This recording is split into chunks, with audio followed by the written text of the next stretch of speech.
여러분, 가을 하늘이 참 높습니다. 푸르고 맑고 말로 표현할 수 없는 자유함을 느끼게 하는 창공이 너무 좋습니다. 그곳에 잠자리가 춤추며 날아다니고 또 그 아래 땅에는 가을 꽃들 수없이 피어 있는데 우리 강단에도 국화가 놓여 있듯이 국화 향기 비롯한 가을꽃 향기가 정말 향긋합니다. 그야말로 좋은 계절입니다. 여러분 어떻게 느끼셨는지 모르지만 저는 요즘 이런 가을 하늘과 또 꽃들을 보면서 마음껏 감사하고 있습니다. 내가 무엇이간데 하나님이 이런 복을 주셔가지고 이 좋은 하늘, 이 좋은 향기에 맞게 하셨는가 감사라. 정말 고맙습니다. 고백이 깊어지는 그런 일과를 보냅니다. 가을 하늘에 날아다니는 잠자리나 나비, 그 존재보다 더 복받은 존재가 있다면 오늘 예배당에 나온 우리 아니겠습니까? 가을 들녘에 피어있는 가을 꽃들이나 코스모스보다 사실 더 아름다운 존재가 있다면 예배드리는 우리 아니겠습니까? 정말 그렇습니다. 왜냐하면 하나님이 우리를 부르셨으니까요. 하나님이 우리를 사랑하시니까요. 특별히 그 하나님은 내가 어떤 형편, 내가 어떤 상황에 있음에도 불구하고 끝까지 우리를 포기하지 않으시고 성실하게 동행해 주시니까요. 그 하나님은 변덕 부리지 않습니다. 시건하지 않습니다.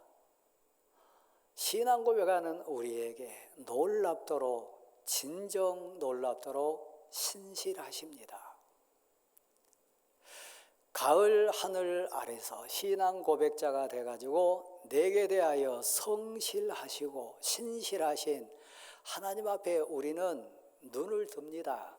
손을 들기도 하고 마음을 모아가지고 하늘을 바라봅니다. 소원이 있어서요. 그래서 가을에는 기도하게 하소서. 가을 하늘의 아래는 우리의 애절한 기도는 그래서 하늘에 상달되는 향이 됩니다. 그렇죠? 그런데 가을 하늘 아래에 서서 하나님을 바라보고 사모하는 인생에게 하늘에서 보신 하나님도 소원이 있어요. 우리를 향하신 하나님의 애절한 간구가 있어요. 오늘 본문으로 얘기하면 하나님께 우리가 돌아오기를요. 은혜 자리에 나오기를요.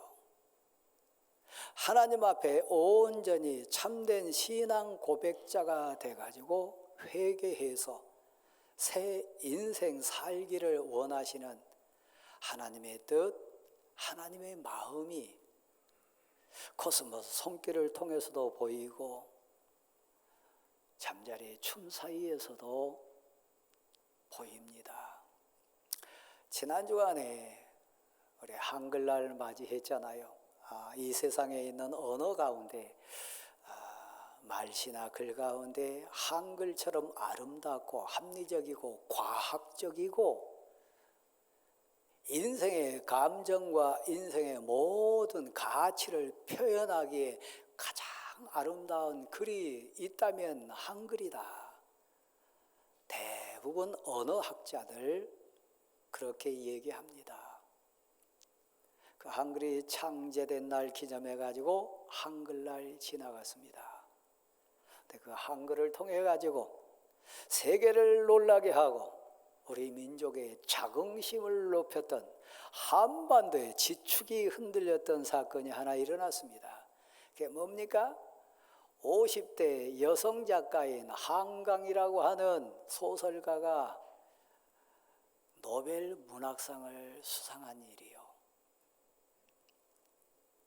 다른 건 모르겠습니다. 근데 저는 목회자로 이렇게 이 세계 앞에 이 시대의 문화 상징적인 부분에서 선교 사역, 복음 증거한 일에는 얼마나 큰 가치가 부여됐는지 모릅니다. K-팝이라고 하는 젊은 세대의 노래를 통해서 세계가 감동하고 있습니다. 어디를 가든 그렇습니다. 김치찌개, 삼겹살, 떡볶이, 요즘은 K-푸드라고 하는 한국 음식이 또 세계의 사람들 입맛을 사로잡고 있습니다. 근데 이번에 문학 작품이라고 하는, 문화라고 하는 표현의 가장 극점에 있는 문학성을 통해 가지고 노벨 문학상을 받은 건 우리 민족의 자랑입니다. 제가 여러분에게 여쭙고 싶은 거요, 이 강단에서 같이 공유하고 싶은 거요, 노벨 문학상보다 우리 일단 설레게 하고 감격으로 고백할 게 있습니다. 이 가을에 신앙 고백자가 되어서 하나님 앞에 섰을 때 하나님 마음에 딱 합한 사람 돼서 하나님이 나를 기쁨으로 받아주셔서 나를 통해 하나님의 뜻을 이루고 하나님의 마음을 나를 통해서 그대로 표현할 수 있는 쓰임받는 하나님의 인생이 되는 꿈이요, 진정 그렇습니다. 오늘 본문에 기록자로 등장하는 호세아는 그런 복을 받았습니다. 호세아 당대에 많은 선지자들이 있었어요. 호세아 당대에 예배드리는 많은 하나님의 사람들이 있었습니다. 신실하시고 성실하신 하나님이 이 땅에 죽어가는 많은 인생들, 눈물과 아픔 속에 있는 인생들을 살피시고 내가 누구를 들어 써가지고 진정 내 마음에 딱 맞는 사람이 누군가, 그 인생을 들어서 내 마음을, 내 아픔을 저 백성들에게 토해내 가지고 저들이 돌아오게 만들 수 있을까? 고르고 고르시다가 택함 받은 자가 호세아였습니다. 하나님 마음이 많이 아파서요. 이스라엘 백성이 죄를 지었으니까요. 하나님이 슬퍼서요. 복은 많이 받았으되 번성하면 번성할수록 하나님 곁을 떠나는 인생들 보니까요, 건강을 주고 물질을 주고 환경 채우면 채울수록 하나님께 나오고 감격하는 경배자가 되는 것이 아니라 더 교만해지고 죄 짓는 길로 빨리 달려간 백성들을 보면서 하나님 눈물을 흘렸어요. 주일날 멀리 떠나는 성도를 보면서 사실 목사는 많이 아픕니다. 그들 잡으러 갈 수 없고 매번 꾸짖을 수 없고. 절 보실래요? 성도 여러분, 하나님은 당신에게 신실해요. 정확하게 보고 계세요. 다 아세요.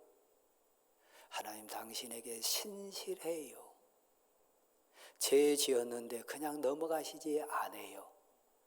사랑하시기 때문에, 신실하기 때문에. 저는 제 인생 고난의 터널을 지날 때마다 많이 웁니다. 그리고 회개 많이 하고 많이 괴로워합니다. 그러면서 토해내는 고백이 있어요. 하나님, 역시 제게 신실해 주셔서 감사합니다. 그냥 넘어가 주지 않아서 감사합니다. 제게 신실하신 하나님, 진실하게 대해 주신 하나님, 제 지음에 불순종함에 하나님보다는 사람을 더 의지함에 정확하게 아시고 보셔서 그냥 건너뛰지 않으시고 너무너무 진실하게 성실하게 저를 대해 주신 하나님, 비록 지금 아프지만, 비록 지금 고난 가운데 눈물 흘리지만 하나님 감사합니다. 신실하셔서요.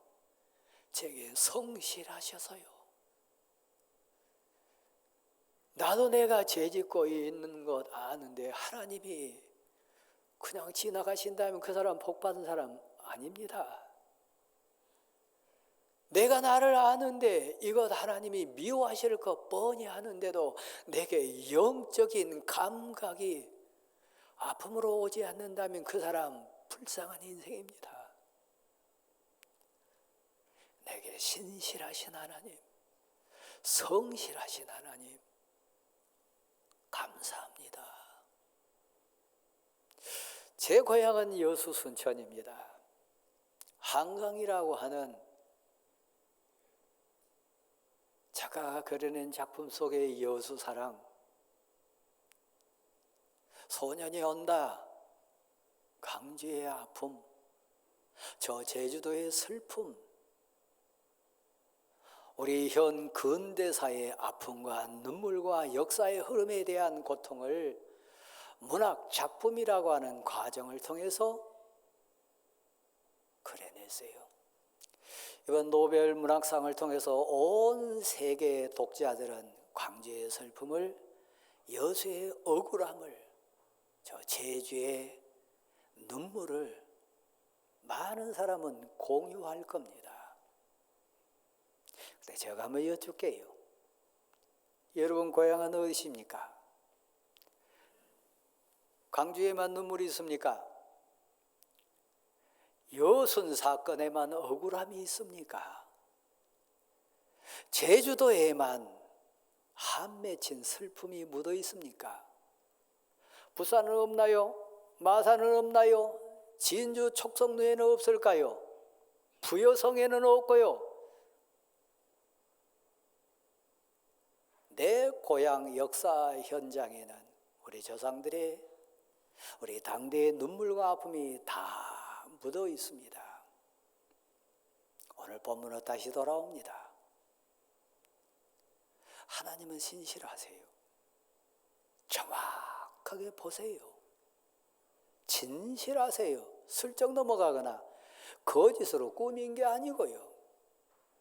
당신의 죄에 신실해요. 반드시 죄값을 찾으세요. 소가 대신 죽어줬습니다. 양이 대신 죽어줬습니다. 가난한 자에게는 비둘기가 대신 죽어주기도 했습니다. 하나님은 그냥 넘어가지 않았어요. 못되고 못된 인생들이요, 소로도 양으로도 비둘기로 안 된 죄를 범했어요.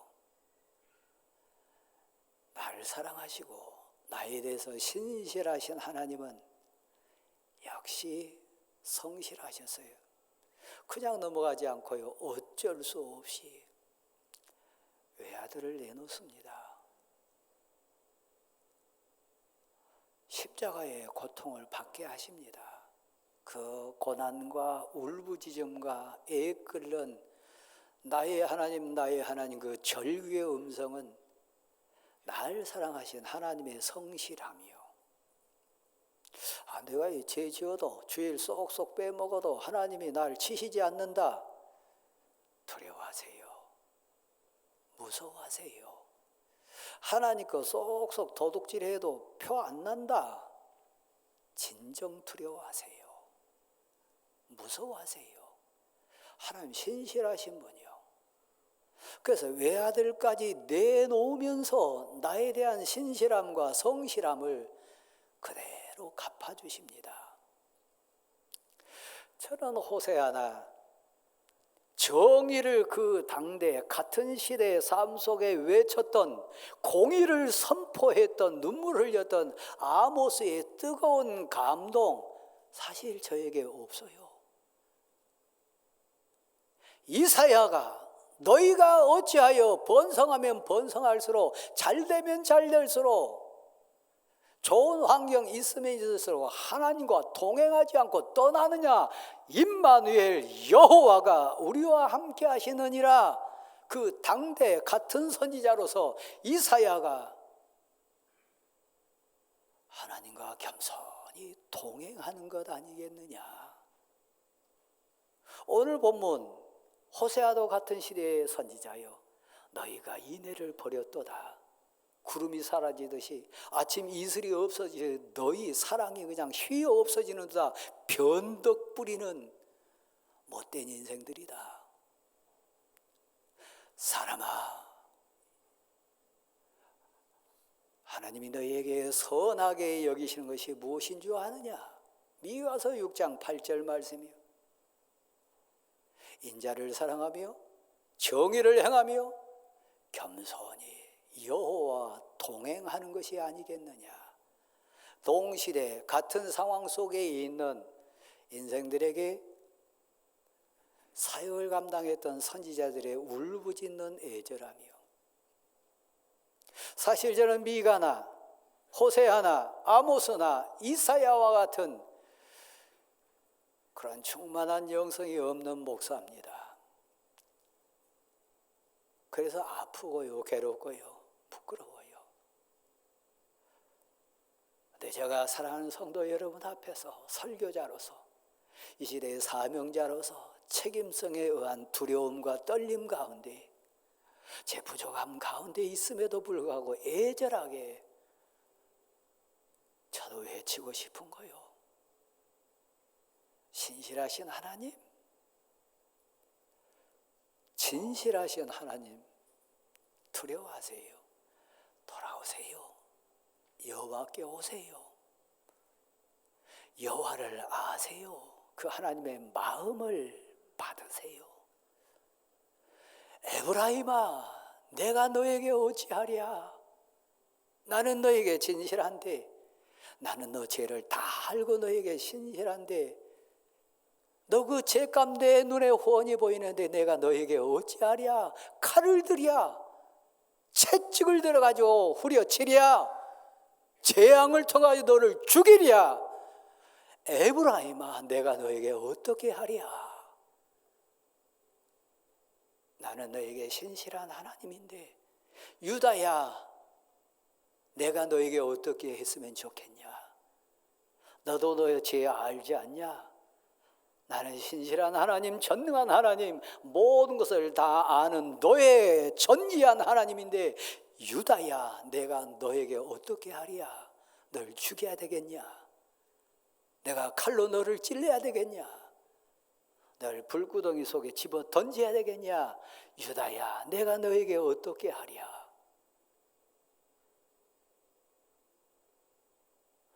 그들은 몰랐어요. 교만했어요. 이스라엘 민족이 가나안 땅의 약속을 받고 가나안 땅에 들어오는 과정, 요단강을 중심해 가지고 동쪽과 서쪽으로 나뉩니다. 동쪽을 통해서 들어옵니다. 그래서 먼저 동쪽을 통해 들어와 가지고 세 곳, 요단 동편에 있는 가나안 땅 중에 가장 중심부, 삶의 중심부에 있는 세 곳을 구별해 가지고 도피성을 만들었습니다. 제단을 쌓았어요. 제단 뿔을 잡는 곳이요. 부지 중에 죄 지은 자나 하나님께 은혜를 사모해 가지고 한 발짝이라도 더 빨리 가서 제단 뿔이 필요한 인생에게 삶의 가장 중심부 세 곳에 도피성을 만들었습니다. 도피성은 성전 상징입니다. 예수 그리스도 상징입니다. 은혜의 상징이고 제단의 현장입니다. 요단강을 건너서 서쪽도 정복을 했어요. 그래서 서쪽도 이제 가나안 땅에 주권 아래 들어와서 그 서쪽에도 가장 중심된 세 곳 구분해 가지고 도피성을 만들었습니다. 여러분, 삶의 중심에 교회가 있어야 되는 이유요. 성전이 여러분 삶의 중심이 돼야 되는 이유요. 왜요? 제단불 붙잡기 위해서요. 그런데 그 도피성 근처에 그 성읍에는 6곳을 두었는데 누가 삽니까? 제사를 주관해야 할 제사장들이요. 그 사역을 감당해야 될 레위 지파요. 그 6곳 가운데 오늘 본문에 2곳이 등장합니다. 동쪽에 있는 길르앗 나못입니다. 서쪽에 있는 세겜성입니다. 길르앗과 세겜은 도피성이 있는 성읍입니다. 은혜의 현장이요, 제단이 있는 곳이요, 제사장이 머무는 곳이요, 레위 지파가 거주하는 구별된 곳이요, 죄를 회개하고 은혜를 사모하고 하나님께 나아가는 곳이요, 교회요, 성도 삶의 현장이요. 근데 오늘 본문에는 무서운 채찍의 말씀이 등장합니다. 길르앗은 피로 얼룩진 발걸음들만 가득하다. 핏자국이 가득한 도성 길르앗이요, 도둑떼들이 몰려있는 것처럼 제사장들이 살인을 저지른도다. 세겜, 도피성이요, 은혜 사모해야 될 곳이요, 세겜에 죄악이 가득하도다. 도피성이 피로 가득하고 죄악으로 가득하다면 다른 성읍은 뭐 볼 거 뭐 있습니까? 목사가 타락하고 교회 지도자들이 이미 방탕하고 죄악으로 더럽혀졌는데 다른 성도들 볼 거 뭐 있습니까? 교회에 부정과 불의와 추함과 세상 악이 가득했는데 성도 가정이야 오죽하겠습니까? 교회 지도자들이 윤리 도덕적으로 타락했는데 어린 자녀들 뭐 볼 거 뭐 있습니까? 잘 보실래요? 에브라임아, 내가 너에게 어떻게 하랴? 나는 너에게 신실한 하나님인데 너를 죽여야 할 건데, 너에게 몽둥이를 휘둘고 채찍을 휘둘러 가지고 너를 찢어야 될 텐데, 너 인생을 찢어야 신실하신 하나님 나 여호와의 성실성인데 너에게 내가 어떻게 하랴? 유다야, 너 죽임당한 죄로 뒤범벅이 돼 있는데 내가 널 보면서 어떻게 해야 되겠냐? 너라면 어떻게 할 거냐? 여호와께 오라. 천천만만의 순양이나 기름보다도, 예배 형식보다도 내가 원하는 것, 내가 바라는 것, 여호와를 아는 것이라. 하나님을 사랑하는 것이라. 하나님은 신실하세요. 진실하세요. 정확하게 아세요. 여러분이 죄 짓는 것도 알고요, 뒹굴면서 회개하는 것도 다 보시고요, 고백하면서 하나님께 절규하면서 애통하는 것도 다 아시고요, 성실하신 하나님이요. 아파서 밤새 통곡하면서 하나님 고쳐주세요 절규하는 것도 다 들으시고요. 제가 부끄러운 고백했습니다. 하나님보다요, 여기 계신 장로님이나 우리 성도들 좀이라도 더 의지하면요, 제게는 여지없이 하나님 후려치셨어요. 하나님보다요, 사랑을 좀이라도 무서워하면요, 너무너무 부끄럽지만요, 그건 내려놓지 않고서는 못 버티게 저를 몰아붙이신 하나님, 저는 많이 체험합니다. 고난 가운데 있으신가요? 유다야, 에브라임아, 내가 내게 어떻게 하랴? 더 치랴? 더 숨통을 조이랴? 더 물질을 다 뺏으랴? 너로 안 되니까 너 생명보다 귀한 너 아들과 딸을 내가 치랴? 너가 자랑하는 물질 내가 다 뺏으랴? 유다야, 에브라임아, 내가 너에게 어떻게 하랴? 천천만만의 순양이나 기름보다 하나님 마음을 아시는 것을 하나님은 바라십니다. 회개하기를 원하십니다. 회개하면 새벽이 반드시 오는 것처럼 여호와는 너에게 나오리라.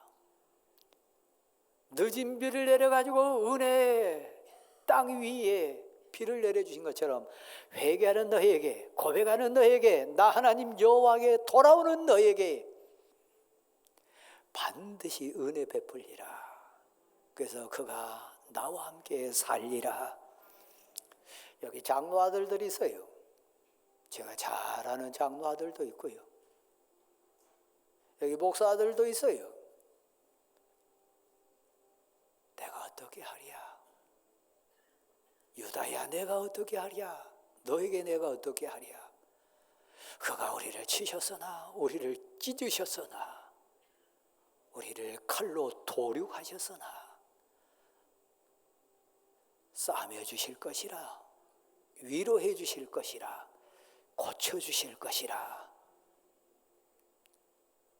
더 이상 하나님께 멀리 도망가지 마세요. 특별하게 항존직 자녀들 도망가지 마세요. 항존직 여러분, 길러하시라고, 세겜이라고, 그것은 거룩한 곳이고 제사장이 사는 곳이고 은혜 충만한 곳이 돼야 될 텐데, 도둑대가 드글거리는 것처럼, 살인자들 피가 가득한 것처럼 그런 성은 만들지 마세요. 하나님은 성실하세요. 하나님은 진실하세요. 제가 간증자입니다. 저 많이 맞았습니다. 저 많이 아파봤습니다. 저 많이 부끄러움 당해봤습니다. 제게 하나님 신실하신 분이요. 여러분 그렇지 않습니까? 죄 짓고도 두렵지 않나요? 그 아픔 겪어도 무섭지 않나요? 신실하신 하나님, 성실하신 하나님이요. 어제 오후에 저는 제 개인적인 일정도 이렇게 감당하고 교회에 돌아오는 일정이 있었습니다. 우리 간사님이 급하게 문자를 주셨어요. 목사님 어디 주십니까? 15년 전에 우리 교회를 떠난 청년이 지금 목사님을 기다리고 있는데 어떻게 할까요? 제가 신길역 정도 왔기 때문에 좀만 기다리게 하세요. 자, 곧 갑니다. 저 인천 쪽으로 15년 전에 이사를 했기 때문에 반가웠어요. 뭐 구체적인 사항 얘기하지 않고 그냥 제가 오늘 설교 말씀을 묵상하고 있었기 때문에 제 가슴으로 얘기했어요. 당신의 하나님은 신실합니다. 당신의 하나님은 진실하십니다. 어떤 형편이든 어떤 처지이든 그 신실하고 진실한 하나님께 고백으로 나가세요. 그 하나님을 의지하세요. 웃으면서 저에게 얘기했어요. 며칠 전에 꿈에서 목사님을 만났습니다. 그래서 제가 너무 뜨끔해가지고 가슴이 철렁했어요. 혹시 내가 나타나가지고 막 꾸짖었다고 그러지 않을까? 내가 또 막 나쁜 모습으로 나타나지는 않았을까? 내 표정 보니까 그런 것 같지는 않아요. 웃으면서 목사님 저 등 두드려 주시고 같이 가자 그러셨대요. 그래서 좀 안심이 됐어요. 머리에 손 얹고 간절히 축도하고 일어서려고 했습니다. 다음 일정이 있어서요. 근데 그분이 목사님 오늘 제가 온 것은 헌금하러 왔습니다. 15년 전쯤에 우리 교회 청년부가 몽골 선교를 떠났는데 청년이었기 때문에 경비가 좀 부족했던 것 같아요. 교회가 지원했습니다. 내 마음속에 그때 품었대요. 하나님 꼭 제가 갚겠습니다. 그럴 수 있는 날이 꼭 오게 도와주십시오. 그때 잊었대요. 근데 누가 나타났다고요? 제가 나타났다는 거 아닙니까?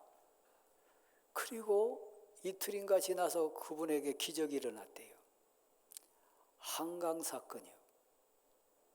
노벨 문학상이 딱 발표되니까 좋은 일이 막 생겼대요. 그의 고백이요. 하나님의 것을 구분하고 하나님께 약속한 것을 지키리라. 그 내미는데 봉투가 두둑했어요. 저 얼마인지 살펴보지 않았습니다만 1,000원짜리를 넣었는지 10,000원짜리를 넣었는지 모르겠습니다. 아무튼 두둑했어요. 약속을 지킬 수 있어서 은혜 받았던 교회에 다시 찾아와서 목사님 만날 수 있고 드릴 수 있어서 너무 좋습니다. 제가 묻습니다. 물질의 주인이 사람입니까? 하나님입니까? 하나님이 가난하시나요? 하나님 뭐가 부족하고 약하시나요? 신실하신 하나님, 여러분에게 성실하신 하나님, 이 장로 아들로 앉아있는 집사님, 더 이상 하나님 피해가지 마세요. 권사딸, 권사아들, 장로아들, 목사아들, 딸 되신 여러분, 언제까지 기다려야 되나요? 하나님이 묻습니다. 제 입을 통해서 여러분에게 묻습니다. 유다야, 에브라임아, 내가 너에게 어떻게 하랴? 칼을 들이야, 망치를 들고 너를 파괴하랴? 너에게 있는 환경과 물질과 건강을 내가 다 뺏으랴? 너 아들을 죽이고 딸을 죽이랴? 내가 너에게 어떻게 하랴? 나 하나님 여호와가 너에게 원하는 것은 천천만만의 순양이나 기름이 아니라 나 하나님 여호와를 아는 것이라. 나 하나님 여호와를 사랑하는 것이라. 나 하나님 여호와를 두려워하고 나 하나님 여호와를 의지하는 것이라. 그 하나님께 고백자로 승리하는 여러분 될 수 있기를 간절히 소원합니다. 다시 묻습니다. 유다야, 에브라임아, 내가 너에게 어떻게 하랴? 결정은 여러분 몫입니다. 이 가을 하늘에 하나님을 바라보십시오. 그 말씀을 묵상하십시오. 성실하신 하나님, 진실하신 하나님을 여러분의 구주로 고백하십시오. 자리에 일어나십시다. 362장입니다.